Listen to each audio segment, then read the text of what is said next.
Hi everyone, welcome back to another episode of Keeping It Unfiltered. Before I get into today's video, make sure you hit that like button and make sure you subscribe.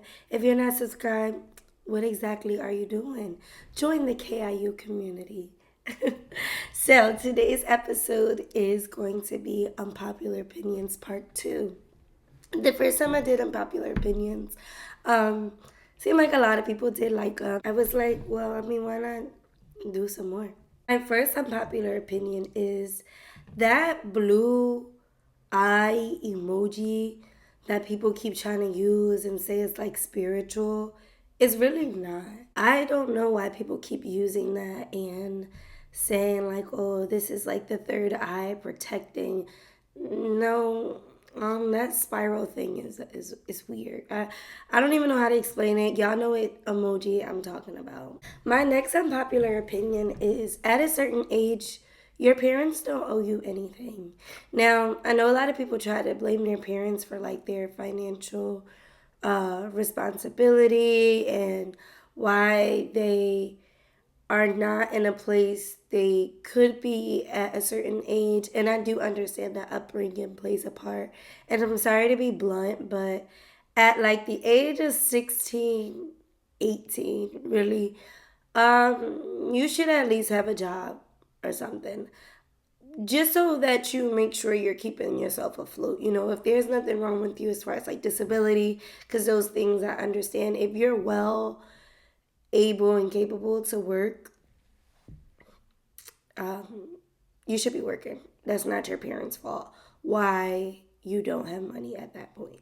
That brings me to my next unpopular opinion. Just because you're trying to fix your credit, that does not mean that you should go ahead and get a credit card. Now, a lot of people feel like, okay, you need to fix your credit, so go get a credit card. Go put some bills on your credit card. Go put your phone bill on there. Go get a car and use your credit card. I don't know, to make payments. Here's a little tip here. The only time that a credit card would benefit you in building your credit is if you know how to manage your money. And if you know how to only use a small portion of your credit card.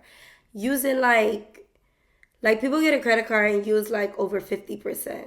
And as I mentioned before, less than 10% is usually the ideal for spending on your credit card. It should not be your sole responsibility for every single bill that you have, because 9 times out of 10 your bills are probably going to add up way more than that 10% or even 20%.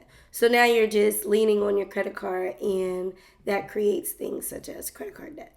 Some people think that it's completely impossible to pay off your credit card. You can pay off your credit card as long as you're spending those low amounts.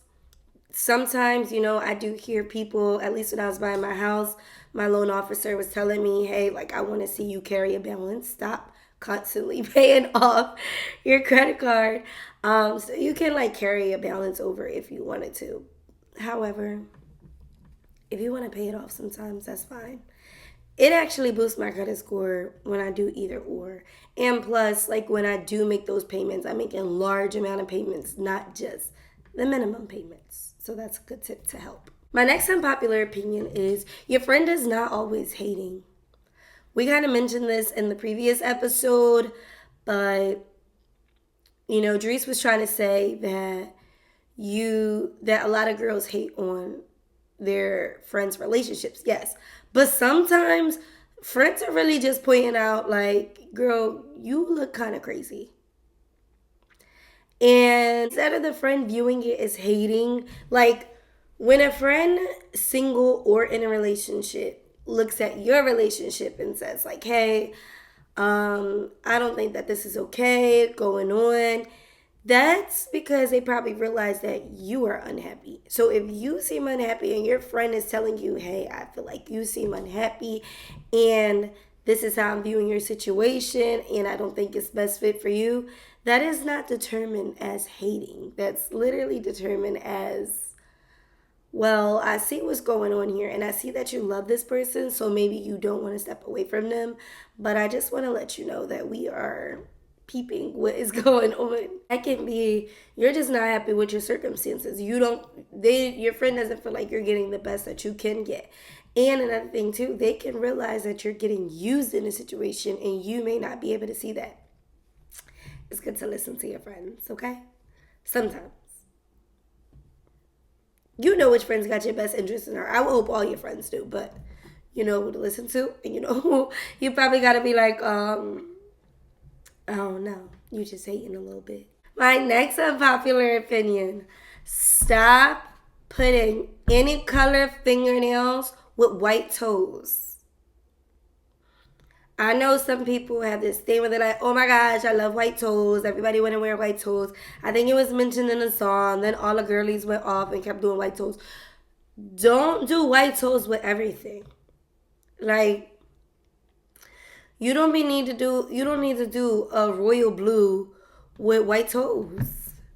Unless you got like some type of event, unless maybe the toe got a little bit of royal blue in the nail. I don't know. Like, white toes does not go with everything.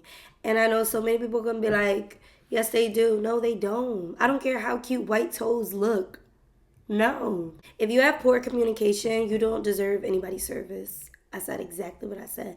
I can't stand trying to book with a business and the communication is poor.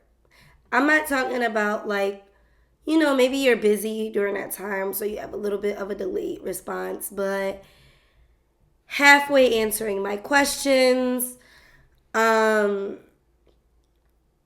you already don't have the link in your bio to book. So if you don't have a link in your bio, you need to be pretty responsive, okay? You don't have a list price in your bio. You need to be pretty responsive. Either create a list price or respond to me. And I don't run into it like too often, thank God. But the amount of people that I know have already started off with bad communication when trying to book with someone, and how corny the service is in the long run, or how rude the person was when they delivered their service. That could be like, okay, catering. That can be doing hair, doing nails, and stuff like that. So if somebody has poor communication, let that be a huge sign for the type of service that you are going to be delivering. My next unpopular opinion, put your dog up when people go to your house. I love dogs.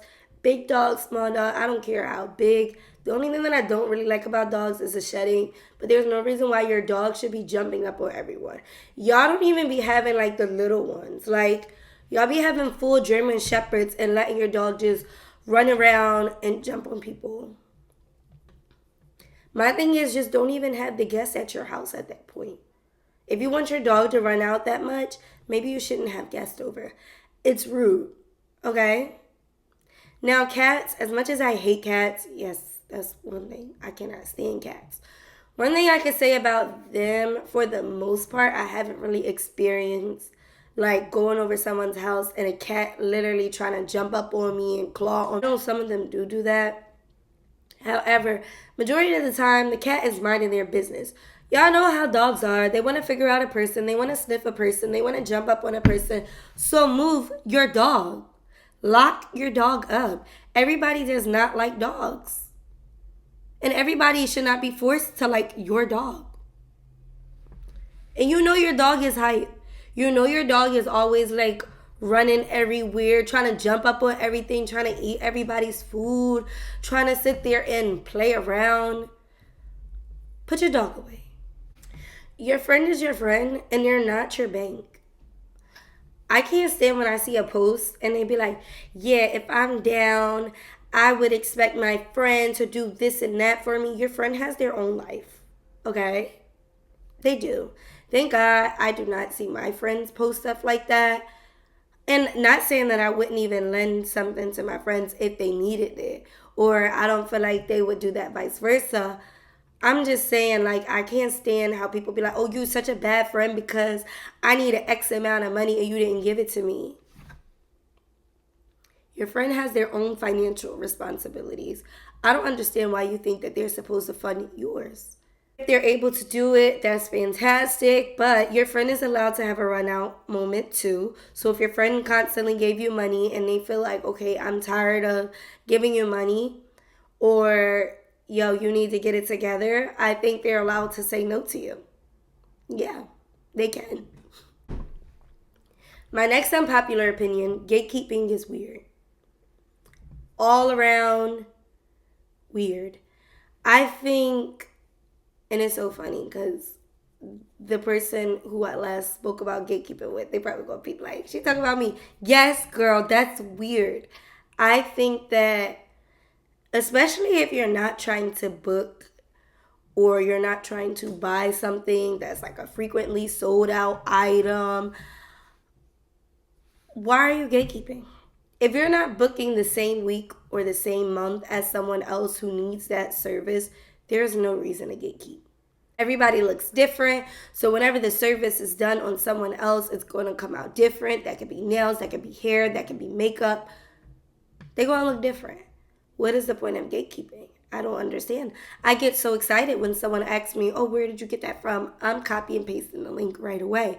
Oh, who did this for you? Who did that for you? I'm letting you know right away. Now, if someone says like, oh, I need this date and you know you trying to get a spot for this date, I completely understand. I'd be like, I'm a little iffy. But if you know that that date, that month, nothing pertains to you, you do not have an upcoming service spot that you need to secure, why are you gatekeeping? Think about that. And then come back to me with an answer. So it's really like a thing. Like, let's talk about it for a second. Because I see somebody who asked me, I think I was at like a hotel or something like that. And she asked me, like, what hotel was it? I let her know the hotel, sent it to her and stuff. She goes to that hotel and then tells people, like, she was like, don't DM me. Don't ask me where it's at because I'm not giving people the location. Why? Why? Or if people go to a restaurant, what kind of annoys me too is like, say if you're making like a TikTok or something like that and somebody asking for the name of the restaurant. I get that it could be in the description or whatever. Just answer the question. Like, what is so difficult about saying that this is the location? Or just not responding. Instead of responding, it's in the video. It's one thing if you commented already and they didn't see it, or you tagged it and it literally has it right there. But like, I can't stand a it's in the video type person. Like, I don't know. I do feel like I overextend myself when it comes to certain things. Like, are you sure you got the right location? Do you need any help with anything? Because like, I just feel like gatekeeping is so weird. Like, I would never understand it. Not fond of that. My next unpopular opinion is you can forgive a cheater. I'm not saying that I would do it. However, from hearing the stories that I've been hearing, doing this podcast, I've heard a lot of different things on and off the camera where I'm like, some people can slip up. Like I said, I'm not saying that I am in favor, but I understand someone may have that one slip up. Constant cheating is not something that is a mistake. Like, it's ongoing cheating is not a mistake. You know exactly what you're doing.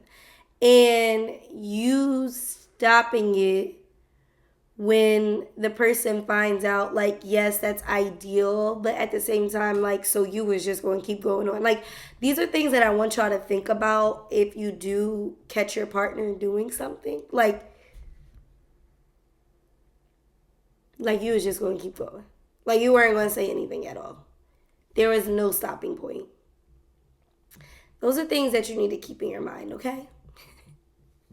Somebody who only loves you because of what you do for them, that's questionable if they actually love you. I am really picky on when I determine what exactly love is, and I know everybody loves differently. However, if someone just likes you because of what you do and not exactly who you are and your character, you need to really question and say, like, does this person like me or love me, or do they like/love what I do for them? Is that the only reason why they want to keep me around? Because they feel like nobody else would do X, Y, and Z for them. The biggest way to figure out is if you stop doing all of that stuff today or tomorrow, or you pause on it, or you pull back from it, see how they move. Do they seem as if they appreciate you as a person? Are they still loving on you as a person? Are they still trying to be around you? That honestly can go with friends, family, and relationships. So pay attention to those things. Considering someone as your family should mean a lot to you. Unless your family member has done something to you. So your respect, your radar for like conversations, trying to fix things, not being petty towards each other, having a bunch of drama going on. Like, I honestly think that you should save that for the petty friends. If you are family with someone, I feel like you should try to work those issues out. Unless they are the extreme and you guys know what you determine as your extreme. But as far as you not liking something your family does, unless it's clear as day that they did something to disrespect you, you should be able to go to your family member and say, hey, I didn't like that you did this or that. I can't stand when people sit there and say, oh yeah, I'm mad at my family member for doing X, Y, and Z. Did you talk about it? No. So you're going to be petty towards your family member. You're not going to talk to them because they did something to you that they probably didn't even realize they did to you. But you won't go talk to that guy and give him a million chances. Same with the friends too.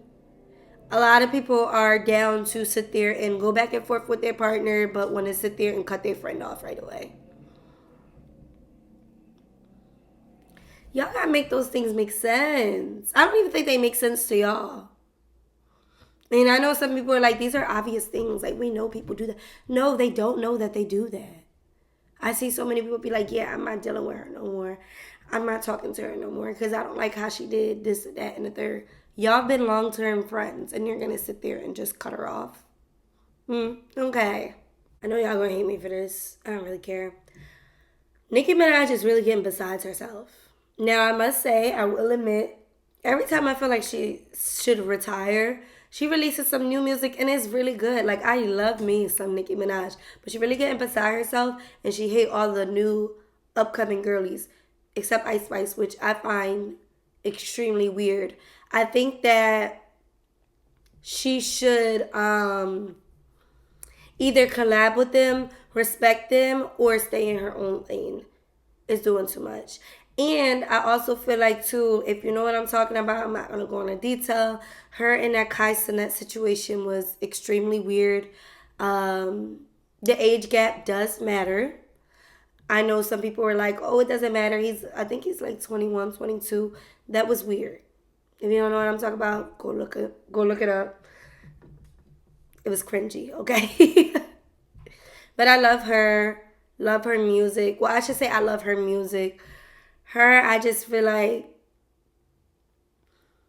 I don't know. I just feel like she kind of lost a little bit of respect from me, only because I'm like, you're such a boss. Like, you're such a legend already. To sit there and trying to talk down on other artists, new upcoming artists. Y'all know my girl Lotto. Specifically her. I am not a fan of that at all. I feel like, or Cardi. Like, I didn't even like what she did it to Cardi. I'm like, I don't get why you have so much hatred towards these artists. Like, respect them. Or collab with them, or don't do anything at all. Don't even speak about them. Or don't do things to be petty towards them. Tubi movies are really not that bad. Oh my gosh. Like, I love me a little hood Tubi movie. I'm going to put a thing up on TikTok. And you guys got to follow me on Instagram and follow me on TikTok for when I post those type videos of like a collab of Tubi movies. I'm telling y'all, they will keep you so entertained. They're free, which is good. The ads do push it a little bit. But it's definitely something worth your while, worth watching. So, yeah. My next unpopular opinion, just because you grew up that way, that doesn't mean that you need to live the rest of your life that way. Stop blaming, like, just like the financial thing, stop blaming the way you are. Oh, because my mom, okay, you're 26. Like, I'm tired of hearing because my mom, You're an adult out here. Create your own identity, babe. Like, I love my parents to death, and I'm pretty sure that I have a lot of their aspects, like of my mom and dad combined, being as though I grew up in the same household as them. So I'm bound to literally pick up um, different types of things that they do, things that they say, how they act, how they move in life. However, I think it was really when I went to college that I was just like, okay, well, these are the things that I will take. These are the things that I might not take. Even moving on my own, these are the things that I will take. These are the things that I will not take. When I have my own family, these are the things I will take. These are the things I will not take. You don't got to sit there and be a copy paste of them. Especially like our world is evolving. It's changing. You have to act different. You can't do things the exact same. Or if you feel like living the way they lived is making you unhappy or it's not working right for your situation, you may need to alter that. And that's okay. I don't know who told you it's not. My last and final unpopular opinion. This is to my fellow Philadelphians. Everything is not de-eating. You are allowed to support someone and not be weird. You are allowed to support a fellow stranger and it should not be weird. Liking someone's stuff, reposting a random person's stuff, that is not de-eating, that is fine. Sitting there telling people about an artist, even a Philadelphia artist that you like, that is fine. There's too many times where everybody is calling someone, reposting someone's brand, posting someone that is inside of Philadelphia, saying that that is de-eating. And I'm not even saying I'm the type that like repost everything because I don't like, because I don't like long stories. I will literally delete stuff off my story if I feel like it's too long. However, I'm fine with telling people, oh yeah, I like how this person does this. I like how this person does that. That's really cool. That's really different. You won't even get people saying that. Like, I don't get it. I do find it weird though if you're supporting a stranger and you're not supporting your family members or your close friends. Like, that's always going to be weird to me. However, it's nothing wrong with supporting the person next to you, even if you have the same line of business as them. I get why you might be a little iffy. However, if you guys are like friends, you cool, and you're like, okay, I want to support you, I would like to post your business too. I don't know. I don't get the world. Well, that was that for this video. Make sure you guys comment, like, and subscribe. Follow me on Instagram. We got some really good topics for next week. So you guys got to choose which one you like. Also, make sure you follow me on TikTok as well. Feel free to comment down below if you agreed or disagreed with anything that I said. Thank you all for watching. See you next Thursday.